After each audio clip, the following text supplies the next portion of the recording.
update tayo mga kawaray. So may pa dumating na mga bumbero. Pero sa tingin ko lit na sila. Kasi meron nang nauna.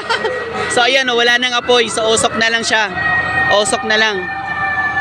Kasi nag-start siya. So tamang-tama is nandito tayo ngayon sa area. So nandito tayo ngayon sa area ng ng Binondo. Nandito tayo sa area ng Binondo. So bago siya nag-start ng sunog. So ilang seconds lang dumating agad yung bombero, napakabilis ng responde nila mga kawaray. So tingnan nyo mga kawaray, oh. Tingnan nyo. Wala nang apoy sa kaninang nagbibideo ko, ang lakas talaga. So ngayon wala nang apoy. So yan, oh. Wala na siyang apoy.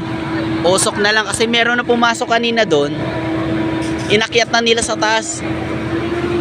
So buti na lang naagapan agad, mabilis ang action mga kawaray. Ang bilis ng action.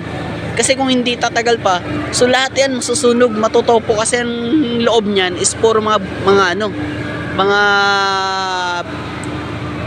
plastic box, mga ganyan yung bilis kumos ng ng sunog, yung apoy. So yan mga kawaray, update natin. So okay na siya mga kawaray. So yun, kita nyo. So wala na. Ang daming tao.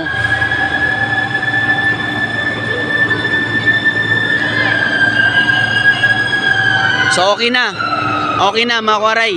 So itong building pala mga kawaray, ilang beses na pala ito nasusunog. So actually luma na talaga yan. So yun, nakikita nyo, ito is Grace Tower to.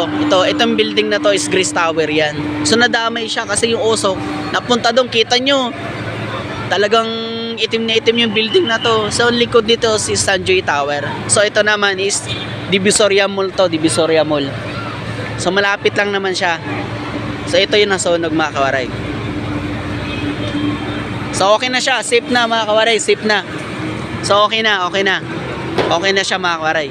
So ang bilis ng responde ng mga ng mga bombero, napakabilis talaga. Na-start lang siya, seconds lang nag-start.